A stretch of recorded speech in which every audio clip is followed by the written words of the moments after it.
ওই টাটাটাই আমার হাজবেন্ডের শেষ টাটা ছিল। আমাকে আমার হাজবেন্ড আর জীবনেও টাটা দিবে না, জীবনেও দিবে না, জীবনেও দিবে না। ও যে লুকায়ও যদি দিত, ও যে লুকায়ও যদি দিত।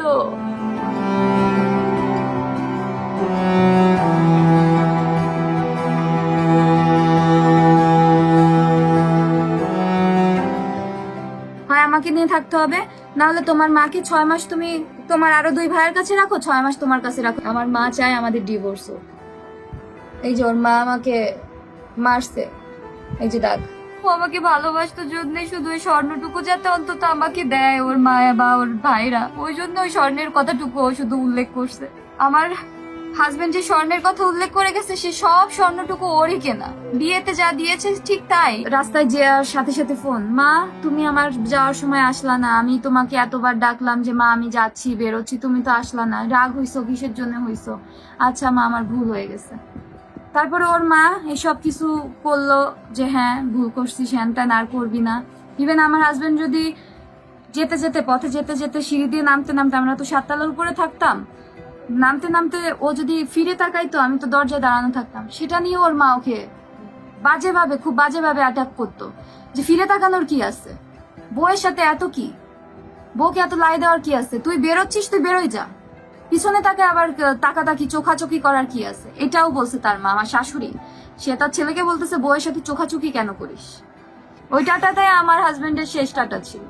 আমাকে আমার হাজবেন্ড আর জীবনেও টাটা দিবে না, জীবনেও দিবে না, জীবনেও দিবে না। ও যে লুকায়ও যদি দিত, ও যে লুকায়ও যদি দিত।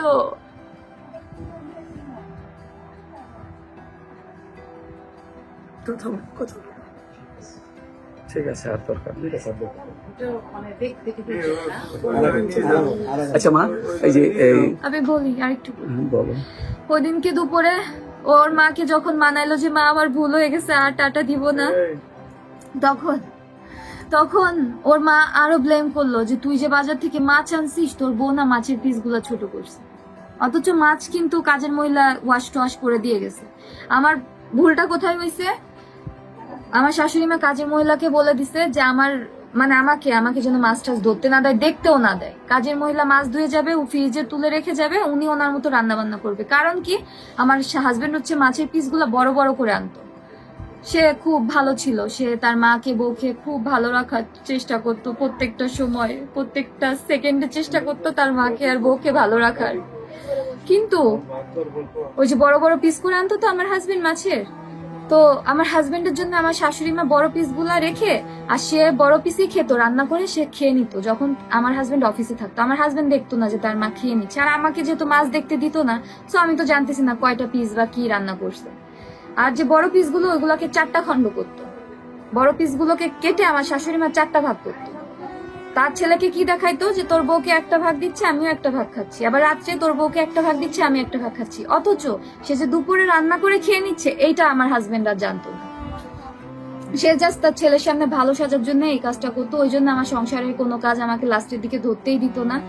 আর ওই যে ডিভোর্স, আমার হাজবেন্ড মারা যাওয়ার আগে তার অফিসের বসকে ওই যে 6 মে ওই যে ওই কারণে মাছ কাটাকাটি নিয়ে যে ঝামেলাটা, ওইটা নিয়ে আমার আর সহ্য হলো না, আমার সহ্যের সীমা অতিক্রম হয়ে গেল। যে সকালে টাটা নিয়ে তার এক কাহিনী, আবার মাছ নিয়ে, যেটা আমি করি নাই টোটালি, মাছ পিস ছোট করি নাই, মাছ ধরি নাই, কাজের মহিলা ধুয়ে দিয়ে গেছে, কাজের মহিলার সামনে আমি প্যাক করে জাস্ট উঠায় রাখছি, আর কিচ্ছু করি নাই।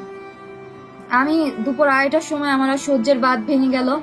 আমি আমার হাজবেন্ডকে বললাম যে আমি আসতেছি, আমি তোমার অফিসে আসতেছি, আমি কথা বলবো, তুমি যদি আমাকে ব্যবস্থা না করো, আমার একটা ডিসিশন দিতে হবে। 2.5 বছরে আমার আর সহ্য হচ্ছে না, আর আমার সহ্য নাই, আমার সহ্যের সীমা লঙ্ঘন হয়ে গেছে, একটা ব্যবস্থা করতে হবে।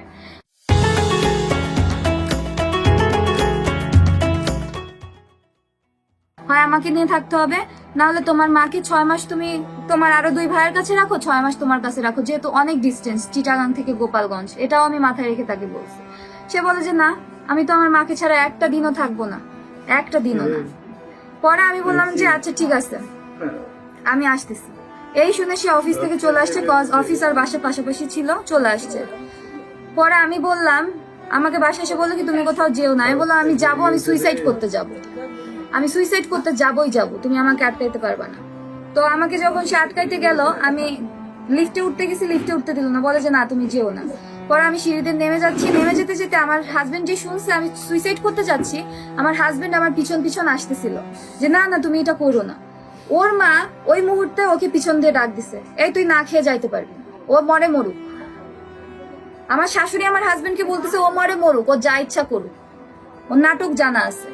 ওকে আসতে দিল না, আমি আমার মতো চলে গেলাম। ওর অফিসে যে বসে আছে ও দেখে আসে না, আমি তো শুনে আসছি যে ওর মা ওকে খাইতে বলতেছে।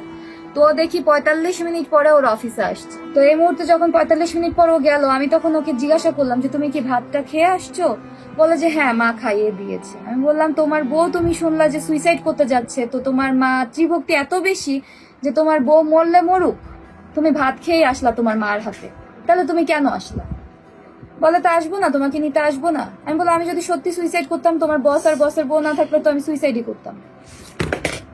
তো ভালো কথা। এরপরে ওর বস আর ওর বসের বউ বোঝাই ঠোচায়া অনেক ইয়াটিয়া করলো, ওকেই বোঝাইলো বেশি যে ভাই আপনি বিয়ে করছেন, আপনার তো একটু বুঝতে হবে, আপনি আপনার ওয়াইফকে কিছুদিন আমাদের কাছে রেখে যান, আমার ওয়াইফের সাথে ও থাকুক। আপনার মাকে যে আপনি বোঝান যে এই মেয়েটার যদি এখন কিছু হয় আমার চাকরি কিন্তু শেষ।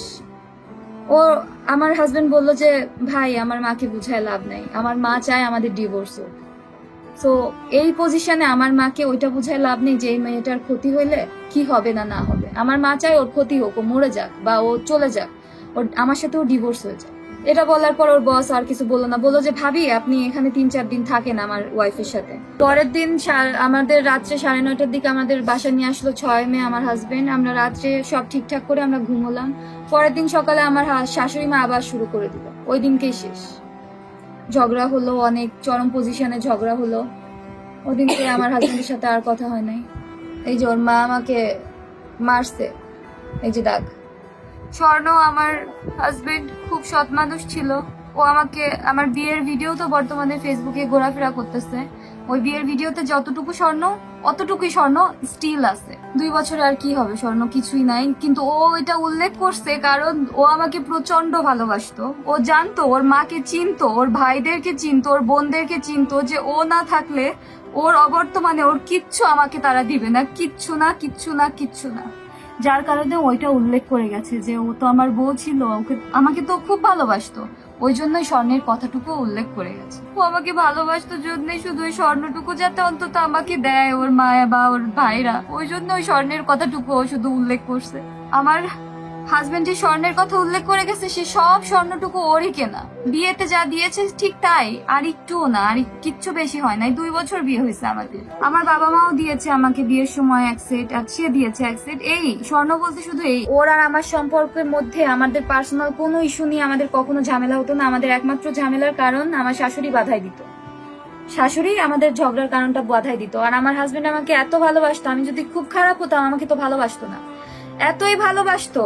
ও মৃত্যুর সময় হাতে যে ঘড়িটা পরা ছিল ওইটা আমি দিয়েছিলাম বিয়েতে।